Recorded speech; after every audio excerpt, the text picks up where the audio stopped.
Well, I think it's fair to say a record inflation spike is demoralizing many Americans. So let's talk about what caused it and how to fix it with senior fellow at the Independent Institute and former Trump economic advisor, my great pal, Judy Shelton. Judy, welcome back. So, all right, you've been covering this and covering this. What caused it? What caused it? Is it the pandemic? Is it the Biden budget's going to reduce inflation? Is it the Fed? What is it exactly? Well, the Biden budget is not going to reduce inflation. We'll start with that. You think? And the Fed is primarily responsible for stable prices. I think that's the most important part of its dual mandate. But both fiscal policy and monetary policy are complicit in bringing about this high inflation. So, okay, that's an important point.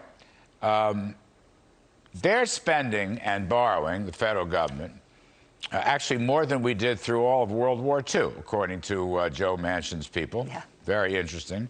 And the Fed is indirectly financing it. They buy bonds from the banks. They don't buy it directly.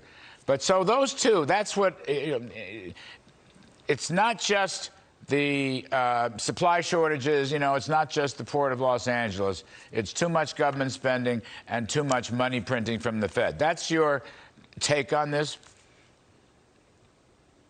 Yes, I think that the Fed has made it far too easy and too comfortable for the federal government to engage in irresponsible spending. The Fed owns a quarter of all of the Treasury debt out there, so they've distorted that market. But by purchasing that debt, I think that they've made it just too easy, and in that sense have facilitated this excessive fiscal stimulus. And Judy Shelton, how long will this inflation last, more or less? Well, we know it's beyond transitory. We've had 6 months now of over 5% inflation. And I think it will go well into next year and possibly beyond that. The numbers today showed that prices are going up, not just in isolated sectors, but across the board. And that's a bit frightening.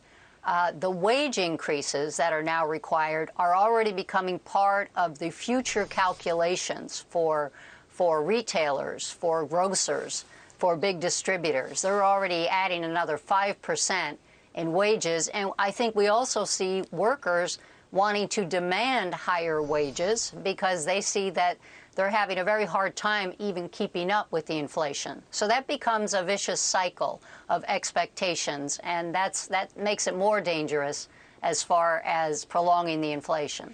I've always thought, I always like to see wages going up. I like to see the blue-collar middle class prospering.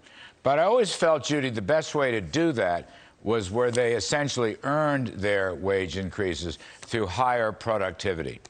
Is that happening today? We're not getting that. If you do get the productivity, then there's nothing innately inflationary about low unemployment because you are adding both to the demand and the supply. So long as the work is productive, you're increasing the output. And so you can have stable money under those circumstances. The problem is when, particularly from the fiscal side, you're providing payments to people who are not engaged in increasing capacity, who are not engaged in higher production. So in that case, you're just increasing the demand without increasing the matching supply, and then that is when you get inflation fast and possibly harder to control. Yeah, no, got it, agree. Judy, how to fix it? How to fix it? How to fix it as soon as possible? Well, I think that the Fed first has to acknowledge that it is the Fed's responsibility.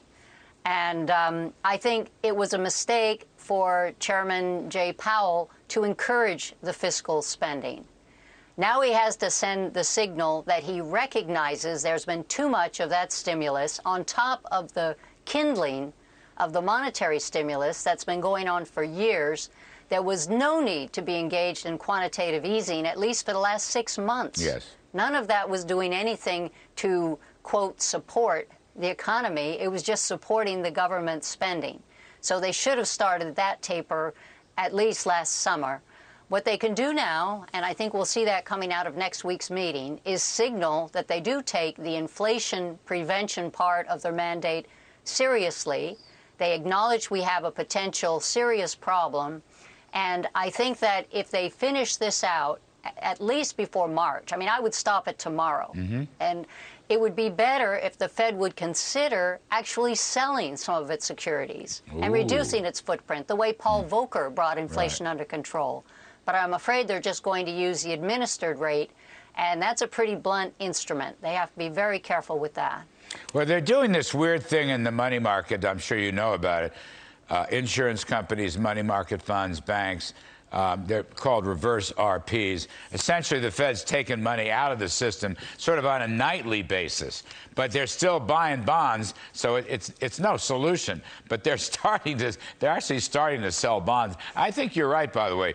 Volcker did that, and you got to take some liquidity out of the system, and that will slow down the inflation rate. No question about that. Last question, Judy. You're familiar with the Fed. Will Jay Powell have enough support? You've got new board members coming in. I think they're going to be pretty woke. I think they're going to be pretty interested in climate change. I don't know how interested they'll be in backing Jay Powell to fight inflation. What you think?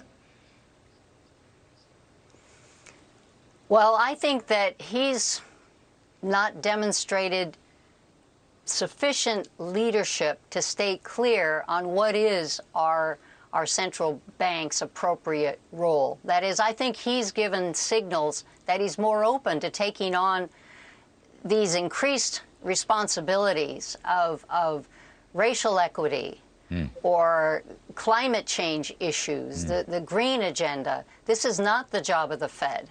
I would be happy if they could do a little bit better on both the price stability and the employment metrics. So this is not the time to tolerate, even for the sake of consensus, these new people coming on at the Fed who I think will represent the progressive wing of the Democrat Party. That is what you call politicizing the Fed. Yeah, that's what I fear. I hope I'm wrong, but that's what I fear. Judy Shelton, best of the best. Can't thank you enough.